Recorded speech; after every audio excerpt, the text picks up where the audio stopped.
Alors bonjour à toutes et à tous, bienvenue sur dailyfx.fr, le rendez-vous des scalpers. Good morning euro dollar, on va faire la synthèse des deux premières émissions. Vincent Gann pour vous retrouver, il est 8h45. Je vais commencer par l'Eurostoxx 50, le DAX, qui tiennent des niveaux forts, les fameux 3300 points de l'Eurostoxx 50, le benchmark international pour les actions de la zone euro, traduction 10 640 sur le DAX. Sur le marché d'échange, le dollar US imprime sa tendance face aux devises des matières premières, mais pas face à l'euro, parce qu'au-dessus des 1,08 dollars sur le taux de change euro-dollar, c'est l'effet Banque Centrale Européenne qui prévaut, et cet effet il est haussier, puisqu'il y a eu clairement un changement de paradigme, avec une Banque Centrale Européenne qui, pour la première fois depuis le printemps 2014, n'a pas cherché à exercer un effet de dépréciation sur le cours de l'euro sur le marché d'échange. Alors je vais revenir sur tous ces éléments-là, je vous laisse prendre connaissance de l'avertissement sur les risques liés au trading des devises et des CFD. Vous retrouvez Sylvain à partir de 9h15 pour son point de vue sur le DAX et les paires majeures du FX. Moi je vais tout couvrir. Pendant 15 minutes, je vais tenter de faire le CAC, le DAX et les paires majeures du FX, comme ça vous aurez tous mes points de vue. Sachant qu'aujourd'hui, on a un calendrier économique qui peut sembler light, et pourtant il est chargé, mais ce sont des statistiques intermédiaires qui concernent malgré tout de nombreux pays. Déjà la nuit dernière en Chine, l'inflation a battu le consensus, ce qui permet une stabilisation reprise de certaines matières premières. On a toujours un once d'or, bon, qui peut encore s'inscrire dans un scénario de pullback sur l'ancien canal dont il est sorti par le haut. Le prix du pétrole hier, pile poil, allez j'exagère, à 20 centimes près, le plus bas de décembre 2008, le plus bas de la crise financière de 2008, 3 mois après la faillite de Lehman Brothers. Là on vient dans le passé, on était en août 2008, le plus bas a été fait en décembre 2008. En tout cas, reprise, stabilisation du prix du pétrole, ça c'est parfait parce que renforcement du dollar canadien, je pense qu'il est probable que nous ayons cette semaine le fameux pullback du taux USD CAD sur le niveau des 1,3460. Les précédents sommets annuels qui ont été dépassés, je surveille au plus près pour vous l'USD CAD. J'attends le dégonflement des indicateurs, notamment un retour du RSI H4 de l'USD CAD tout en bas pour acheter l'USD CAD sur 1,3460 et viser 1,40 en 2016. Je vise 1,40 en 2016 sur l'USD CAD. Les chiffres de l'emploi en Suisse ont été publiés. On attend les chiffres du commerce extérieur en Allemagne. Aujourd'hui, ce qui compte, c'est les stocks de pétrole aux États-Unis et potentiellement la banque de réserve de Nouvelle-Zélande qui baissera ses taux. Donc le pétrole, c'est hyper important parce qu'un pétrole sous résistance et un dollar US sur support égale un USD CAD sur support. C'est comme ça qu'il faut trader l'USD CAD avec le prix du pétrole. Il faut que le prix du pétrole remonte sous résistance. Il faut que le dollar US soit sur support. Avant de vous parler du DAX et de l'Eurostoxx 50, laissez-moi vous montrer un niveau qu'il faut surveiller. Anciennement, j'appelais ça la Magic Pattern. Je pense qu'il y aura une opportunité importante sur l'US Dollar Index et il faudra savoir quelles sont les paires de devises parfaites pour exploiter ce support. Et autant vous dire que je pense qu'il s'agira du short AUD USD ou de l'achat USD CAD. Alors comment faire? L'US Dollar Index, vous avez ici l'effet de la BCE. Cet effet de la BCE ne concerne pas le dollar US. C'est uniquement parce que dans le calcul de cet indice, il y a du GBP, il y a de l'euro. Il n'y a pas du franc, mais c'est quand même une devise européenne. Ce sont les devises européennes qui se sont pris une énorme claque jeudi dernier. Sauf que le dollar US, lui, reste haussier. Et surtout, les statistiques hyper solides aux États-Unis, la perspective de voir la Fed relever ses taux la semaine prochaine. Regardez le piège la semaine dernière de l'US Dollar Index sous les 12 108. On a réintégré le niveau. La Magic Pattern, ce serait de revenir se poser sur ce niveau. En clair, je surveille, mais au plus près, un éventuel retour de l'USD Index sur 12 110 pour un achat. Donc ça, c'est le cadre. C'est le guide que je vais suivre pour savoir quand il faut acheter le dollar US si on revient sous 12 108. Alors, je surveille ça au plus près. Lorsqu'il sera sur 12 108, je me poserai la question de l'USD CAD. L'USD CAD, regardez, je vous remontre le RSI H4. Il faut se détendre. Il y a du potentiel. On ira à 1,40 en 2016. En tout cas, c'est ma conviction. 1,38, 1,40. On a dépassé les sommets ici à 1,34,56. C'est une paire qui fait des pullbacks. Regardez, à l'époque, on avait dépassé les 1,28,34. On a fait le pullback. On fait régulièrement des pullbacks. On avait cassé ici la ligne de coup d'une épaule tête-épaule inversée. On a fait le pullback 15 jours plus tard. Là, on a brisé les 1,34,56. Le RSI H4 est tout en haut. Allez, moi je vous conseille d'utiliser le RSI H1. laissez le RSI H1 se dégonfler, laissez l'indicateur retomber sur 30, commencer à se stabiliser et à offrir une div, et on aura le bon support. La zone de support idéale est celle comprise entre 1,3410 et 1,3460. Honnêtement, 1,3410, c'est illusoire de penser qu'il y aura un retour sur 1,3410. Par contre, les 1,3456, je l'espère, ou au pire 1,35. En tout cas, c'est la zone que je surveille au plus près. Mais le timing est pour l'instant mauvais.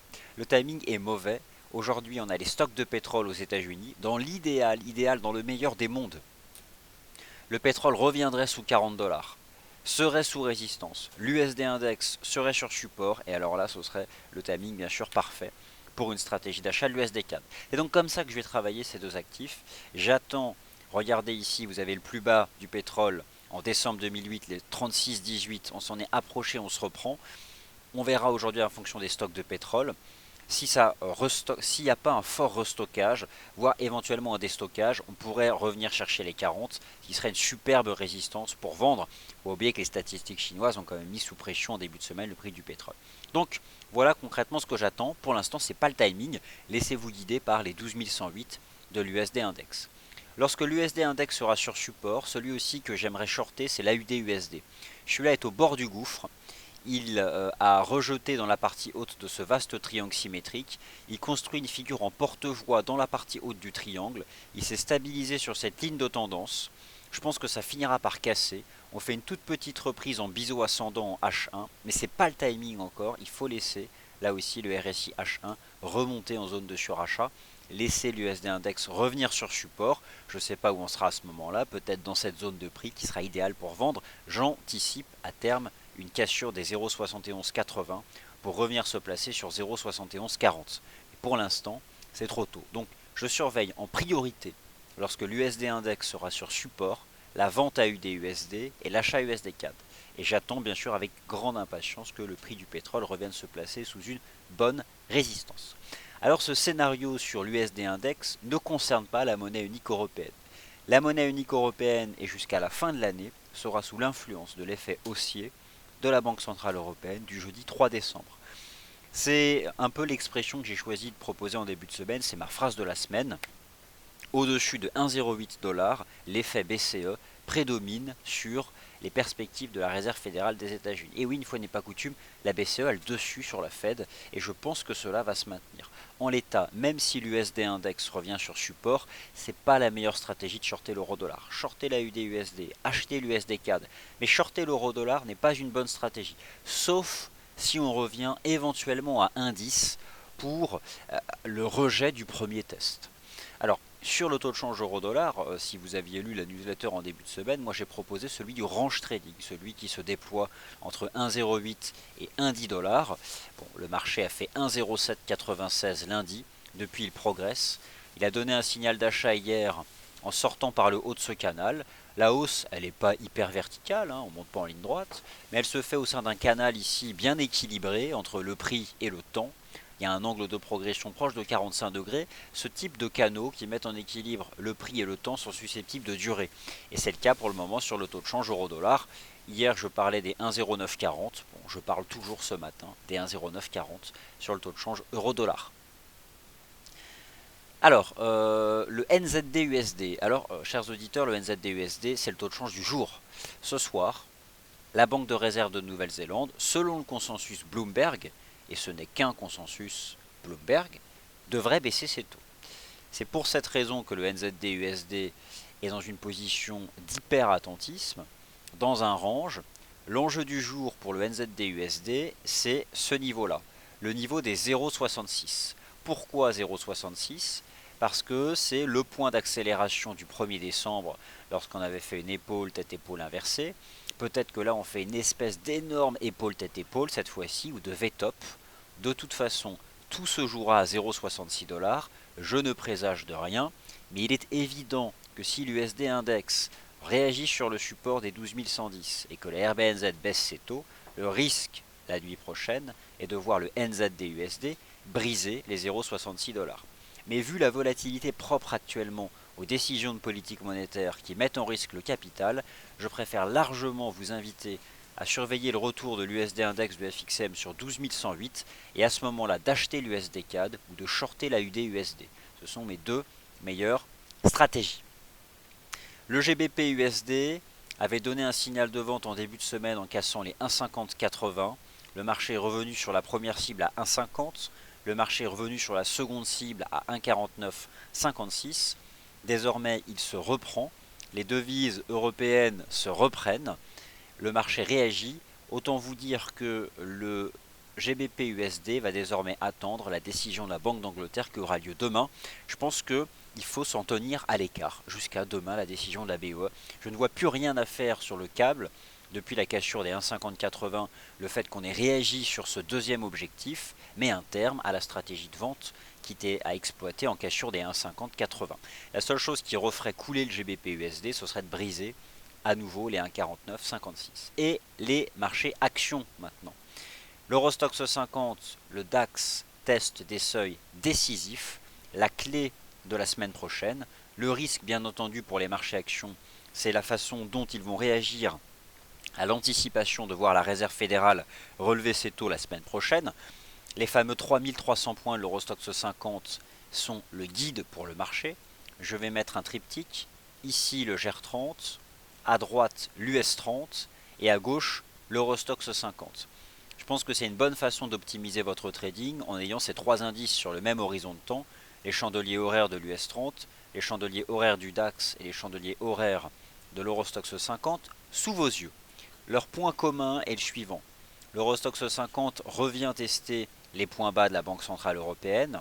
Vendredi dernier, on avait fait un double bottom sur 3292.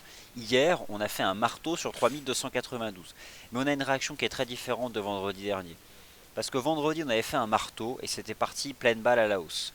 Là, on a fait un marteau et ça se stabilise. Alors, quelle situation difficile sur les marchés actions européens. On est sur les gros supports, mais on n'a pas la même type de réaction que vendredi dernier. Eh bien, je suis neutre en attendant une réaction plus claire.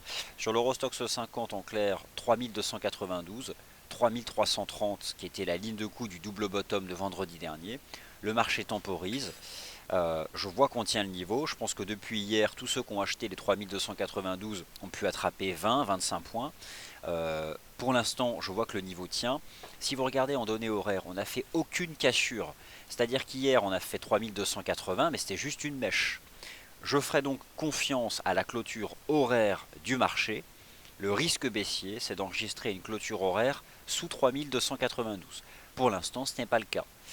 C'est exactement le même type de raisonnement sur le DAX.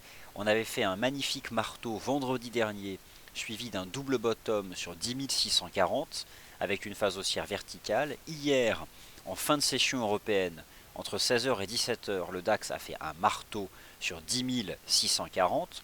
On aurait pu s'attendre à une réaction similaire à celle de vendredi, sauf que suite au marteau d'hier, le marché s'établit simplement dans un range, tout en préservant le support à 10 640.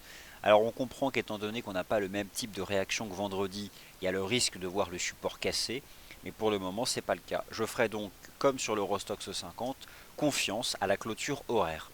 Le risque, c'est uniquement si le marché enregistre une cassure horaire des 10 640 en cours de clôture. La pénétration horaire n'est pas importante, c'est ce qui s'est passé hier, mais le marché a clôturé au-dessus.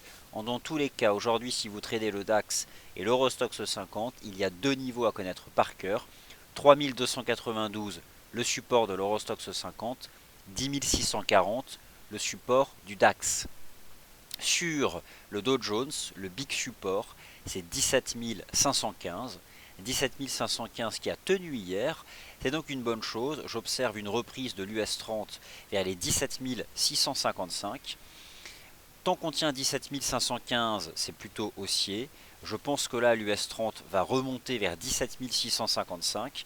Pour vraiment dire que l'US 30 redevient haussier, il faut dépasser 17 655. Ce que je suis en train de vous dire, c'est que si l'US 30 dépasse 17 655, oui, il n'y aura aucune crainte à repasser haussier sur le DAX au-dessus de 10 640.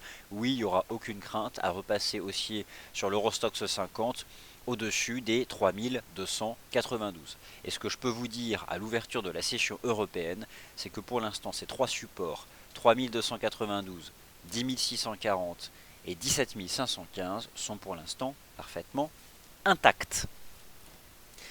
Alors je laisse le triptyque US30, Eurostoxx 50 et GER30 sous vos yeux et je réponds aux questions qui sont nombreuses. Et la première de Adrar sur l'USD-CAD. Alors j'y réponds vite parce que je ne vais pas empiéter sur le créneau horaire de Sylvain, sinon il va faire la tête toute la journée. Alors je rigole. Alors, à votre avis, l'USD-CAD fera-t-il un pullback sur un 34,56? Écoutez, je ne sais pas. Par contre, je vous ai donné la piste d'intervention. Pour acheter l'USD-CAD, attendez que l'USD Index soit sur support et attendez que le pétrole soit sous résistance. Dès que l'USD Index teste les 12 110, c'est la Magic Pattern. C'est le piège baissier sur l'USD Index de jeudi 30, on réintègre le niveau, on se repose dessus. J'avais écrit un article l'année dernière sur ce que j'appelais la Magic Pattern. Alors c'est une figure graphique que vous n'allez pas trouver dans les ouvrages, parce qu'en fait je lui ai mis un nom, c'est une observation de marché, et j'ai créé ce terme. Tout ce que je peux vous dire, j'essaierai de le retrouver, c'est que si l'USD Index revient tester le niveau du piège, je pense qu'à ce moment-là, c'est une opportunité de se placer. Donc pour l'instant, c'est ce qu'il faut attendre. Sur l'USD CAD, pour vous répondre précisément à Adrar, attendez que le RSI H1 revienne à 30. Dès que le RSI H1 est à 30, vu la force sous-jacente de l'USD CAD, là ce sera le bon timing. Alors bonjour Kerzelen, oui je vais bien, et vous-même? Alors, bonjour Ilienne, l'AUD NZD, alors c'est une bonne question parce qu'on attend ce soir la décision de la RBNZ. Ça fait longtemps que j'ai pas jeté un œil à l'AUD NZD. De manière générale, moi j'ai plutôt tendance à me concentrer sur les paires majeures. On voit que la paire de devises glisse parce que le dollar australien sous-performe le dollar néo-zélandais. Ça pourrait changer la nuit dernière, notamment si la RBNZ baisse ses taux. Alors, ce que l'on peut dire à court terme, c'est qu'on revient pour l'instant sur un support à 1,08. Il y a l'amorce d'une div, mais rien de plus. C'est le niveau à surveiller, c'est les 1,08. Mais honnêtement, la UDNZD, elle est compliquée cette paire de devises. Moi, je surveille plutôt la UDUSD et le NZD-USD.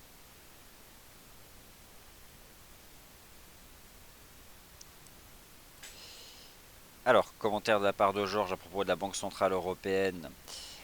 Expliquant que la Banque Centrale Européenne ne rentrait pas dans la guerre d'échange, qui est faux. Hein. Ça a été la volonté propre de Mario Draghi, je me souviens, en mai 2014, lorsqu'on a fait 1,3993, d'agir à la baisse. D'ailleurs, on avait fait 1,3993 au plus, on avait clôturé sous 1,38, c'était le point bas, le point haut. Et enfin, dernière question de Kerzelen avant de céder la parole, et quid de l'USD Yen? L'USD Yen est la limpidité la plus claire sur le FX, le range trading parfait entre 122,20 et 123,60.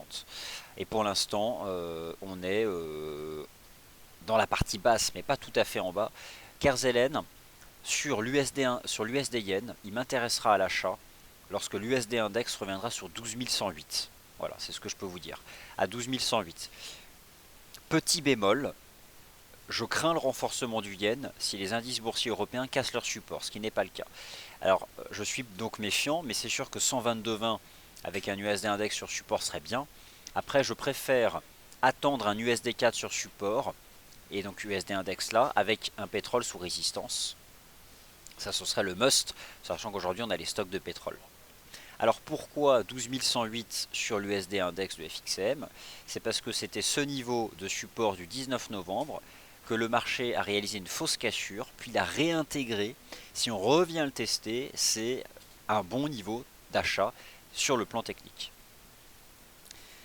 Alors bonjour Bet31, ça c'est la question du jour justement sur le prix du pétrole. Est-ce que les stocks de pétrole vont permettre un rebond technique vers 40 ou est-ce que les stocks de pétrole vont entraîner la cassure des plus bas de décembre 2008 à 36,18? C'est la question justement du jour et moi j'ai pas la réponse. Et malheureusement le consensus Bloomberg il est horrible puisqu'il consiste en il anticipe rien du tout, ni un restockage ni un déstockage, 0 million de barils j'ai vu, ou un léger restockage.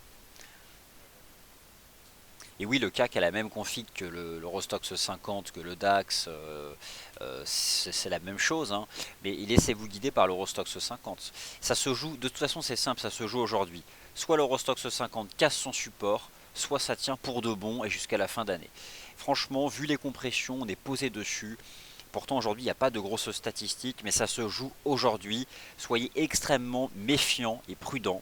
Si on casse les supports cette fois-ci, ça deviendra vraiment chaud et probablement jusqu'à la Fed. Soyez donc prudents. Pour l'instant, les supports sont pas cassés. Mais le marteau d'hier n'a quand même pas vraiment provoqué ce qu'on pouvait attendre. C'est hyper incertain, ça se joue là lors des toutes prochaines heures sur les marchés actions de la zone euro. On va voir si Sylvain vous propose une stratégie précise sur le DAX et s'il pense que le support va tenir ou casser. J'ai hâte de l'entendre parce que c'est un peu la question qu'on se pose tous ce matin. Et donc Sylvain il dit achat, c'est ça? Non, Sylvain il dit rien pour l'instant, mais on va voir s'il vous dit quelque chose. Allez, je cède la parole à Sylvain à partir de 9h15 et je vous retrouve à 11h pour le morning meeting. Et n'oubliez pas, bien sûr, à 10h30, le point matières premières. Et aujourd'hui, c'est important les matières premières, surtout le pétrole. Et c'est Yoav qui vous proposera son tour d'horizon. Merci à tous et à tout à l'heure, 11h au morning meeting.